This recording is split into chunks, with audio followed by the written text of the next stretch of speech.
I've been getting dealt a bad hand. And I just try to be the best I can and resolve every issue. You must have thought I was kidding. You're apologizing because you got caught. Right. Everything with you is an excuse. You thought this was a game. And if I didn't have those two gentlemen behind you right now, you'd run off again. Definitely. Every time. Yes, that's what you do. What? I can't run.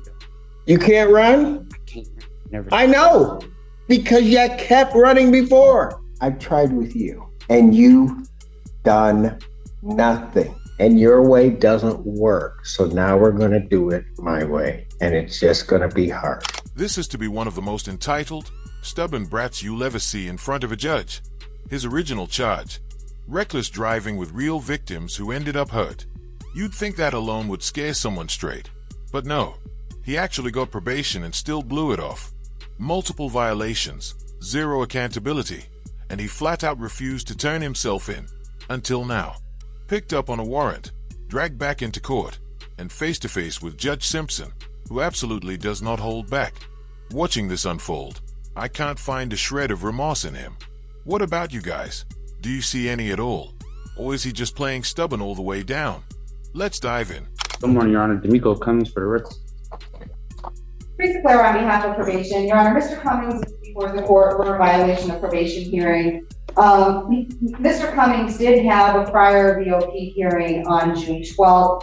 At that date, the court had ordered him to serve 10 days in jail for his violations to date. Mr. Cummings failed to report to the jail as the court ordered him to do that, and the bench warrant was issued. He has been since picked up on the warrant and has been in custody. He still has a balance of $1,255. He's made no payments to the court. He failed to complete the level 2 driver rehab program, failed to complete 100 hours of community service. He has another new pending case since June 12th, an alleged R&O, date of offense, July 22nd. He had multiple failure to appears before this court. You know, I did have a lengthy conversation with Mr. Cummings yesterday. He does admit that he messed up on probation. So he admits to these violations? Yes, except for the pending cases, for obvious reasons. He wants to ask the judge for mercy in this situation. He would like for his probation to be reinstated. He said he is willing to comply with probation and get done what he needs to do.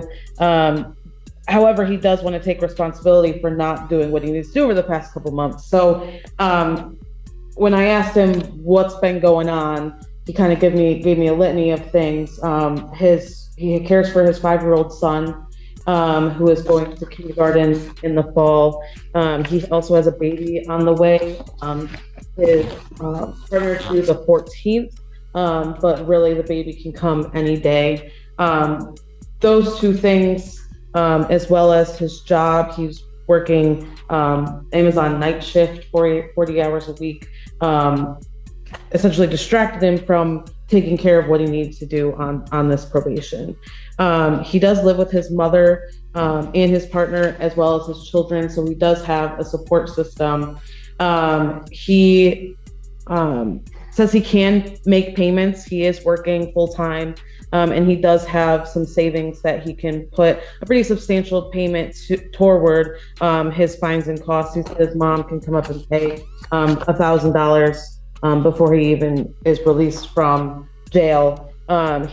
He mentioned to me that he has been successful on other probations, and thinks he can be successful here if the court is willing to give him another chance. How did he get picked up on this warrant? The police came to your apartment for an unrelated matter. The guy swears the cops just happened to show up at his house on some unrelated matter. Really? Like they just wandered over by coincidence while he's been dodging court dates. Come on. Maybe he wasn't mid-crime at that second, but when your name's flagged and you've been ducking responsibility, you're already on the radar. He wants us to believe he was just minding his business and got picked on. But it doesn't work like that. Reality check. He didn't turn himself in. He got caught. And with his track record, this is far from his first rodeo. That's exactly why judges don't buy these excuses. So what do you think? Is 365 days in jail fair? Or would you have gone even harder? Drop your take in the comments. When the police did arrive at the apartment, it was for an unrelated matter, and I believe that he ran, and that's where the new R&O case came from. Go ahead.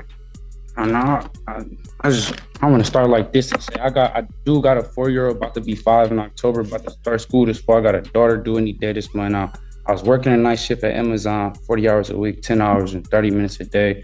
I was laying down on my side. I didn't look at it as a punishment, but I looked at it as an opportunity to do better and be better and get my life together. I can't have warrants and actually be responsible for my son and get to school every day or even school bus. Please don't punish me or revoke my probation. I think y'all can actually help me do and be better. I signed up for Michigan Reenters to try to get back in school and see what college is like, even though it seemed like I haven't been trying. That's something me and my probation officer spoke about. I can and I'm willing to do extra classes like MRT free and on probation. I'll pay to start my driving class before I'm even released, if considered. And if you can take thought that I'm on probation for being a victim in a car accident I was in or at fault for, I went to the hospital with bad injuries, just as everybody else. Like, please, Your Honor, I've been getting dealt a bad hand. And I just try to be the best I can and resolve every issue the best way possible. Honestly, I'm not the best, but also not the worst. Like, please, Your Honor, I beg you, please, can I have one more chance to show y'all I actually had a bump in the road and I had to get over it, please. If you see me again, you can revoke my probation, give me a year or anything. Like, I really do and truly apologize for the confusion and decisions I left y'all left you, my probation officer, to ponder with. But I really have just been working, trying to be there for my son and the mother of my child that's currently pregnant. Like, please don't punish me yet, but give me one more chance. Like, I'm actually a full-time father and my son stays with me. I can't imagine just leaving my son out the blue like this. He missed me as we speak and think I'm on vacation. I'm going to be a full-time dad to my daughter too, that's due. This is the first time you see me for a reinstatement and the last time if possible. I'd do anything to be there when my daughter is born and put my name on the birth certificate. I watched my son go off to start his first day of school. Your Honor, I plead and please, I'd do anything, even if it was double my community service, double my restitution, and add extra classes. I'd do it and complete it all. If you can, please consider everything I said and give me a chance. It would be the biggest and best blessing. I know I haven't paid yet, but I thought I had time to. I had kids, house, and life things to take care of. I haven't started my driver class because I was supposed to start it a month after being released, but I didn't have a job or was told that I had to pay to start it after being released. I know I haven't started my community service, but I checked in the places that let me serve the community legally to get this out the way. If I can, please, have one more chance to show y'all. You wouldn't regret it, I promise. But that's all I have to say and ask of Your Honor, sincerely.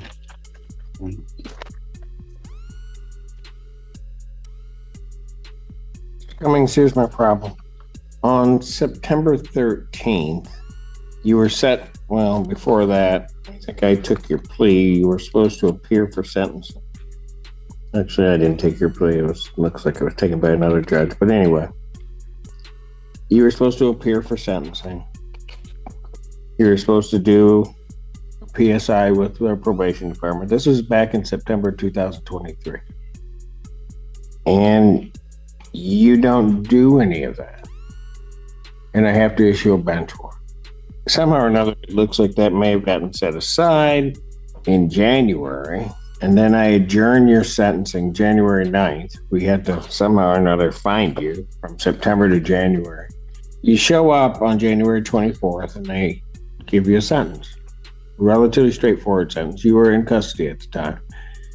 And I laid out everything that you needed to do. That was in January. You really don't do anything on probation that I ordered you to do.